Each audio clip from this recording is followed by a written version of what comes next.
And we're going to start with a devastating diagnosis, and yet a patient beats the odds. You've all heard the story, so why does that happen?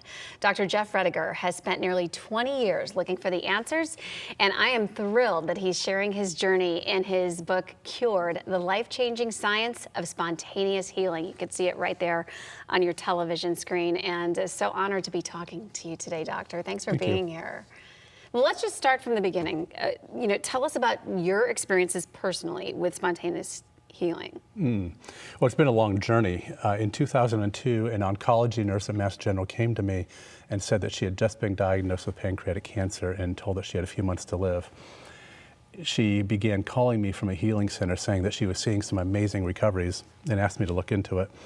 I was a new faculty member at Harvard and medical director, and I was skeptical. I didn't think anything real was going on.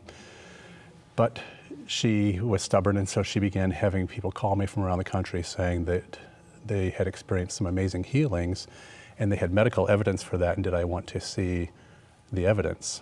And wow. I continued to say no, but eventually I did look into it, and it's changed my life professionally and personally to look at these stories. So how did you decide? Because I mean, I'm sure this was, it was difficult. Like which studies, which cases to really focus on? Does that make sense? Oh, it's a great question. So I had three strict criteria. Number one, the person had to have a genuinely incurable illness according to all that we currently understand. Number two, they had to have medically indisputable evidence for accurate diagnosis and clear evidence for recovery. Okay. And then number three, there had to be no other possible good explanation, such as an experimental medication or something else. Okay. So what are the factors of healing? Because I know you're also curious. Somebody watching could be dealing with something. Yes, it's so important that we begin to really study how people heal. So I call these the 4 pillars of healing and well-being. Okay. Number 1 is nutrition, and that's a big topic.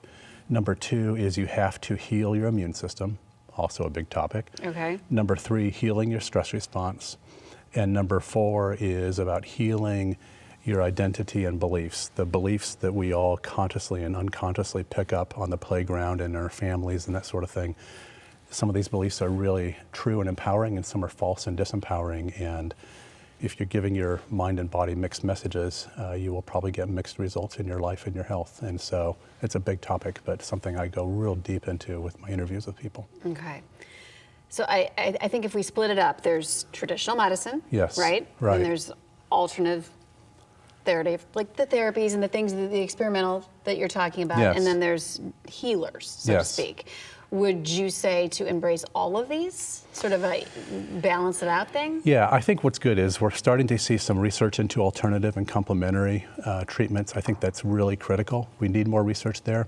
I think what's true is our beliefs about ourselves and the world, whether we believe this is a friendly universe, whether we feel loved and cared for and know how to access that, those factors are really big and important. And so what I know is, working in a medical hospital every day and in a psychiatric hospital, people come in and are suffering, and we need to see the real story of what's going on for them. Because I think the obvious thing for us is to say, well, why can't this happen to everybody? Why are there just some stories, right? Right, sure. You know, that's sort of where the brain goes. Yeah, well, I think the history of science is about walking into something that's inexplicable and trying to figure out the mechanism. I mean, if you look at the history of the world and its development, birds can fly, but now we understand the Bernoulli principle and we know how to make planes that fly.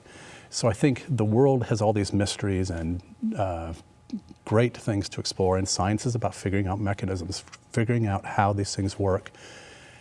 And that really is about exploring the role and the possibilities of faith and courage and love. And these are mysteries that have not been explored as much as they could, because there's always been a divide between mind and body, between religion and science, and these are false divides. I couldn't agree more. I mean, I'm just going to go ahead and say it. I couldn't agree more. The mind is so powerful, and so is our faith and things like that. So you're a physician, a psychiatrist, and you have a master's of divinity. Yes. Wow.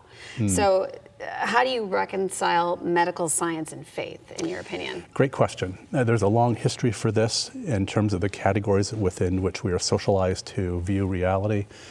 Religion and science traditional science have been at war for a long time, and those walls are slowly coming down, which is very exciting. Spirituality and modern science, quantum mechanics, all that, that's been around now for 80 years. And spirituality is also a spirituality of the heart as that grows. These are not incompatible in near the same way. And so it's really been our false categories that have prevented the true dialogue and inter-reciprocity of these. You are so inspiring. And I know that so many of you watching today are finding hope from what you're hearing. Well, yeah. So thank you. And you have a book signing, so I'm really excited to pass along all the information so that you can learn much more and get a copy of this thing for yourself. Cured, the life-changing science of spontaneous healing.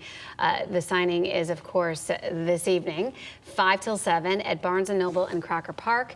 You can also go to drjeffreyrediger.com for more information. And Doctor, I can't thank you enough. I'm so excited to read this from cover to cover. It's an honor to be here. It's an honor to have you. This segment of It's About You was furnished by Dr. Jeff Rediger.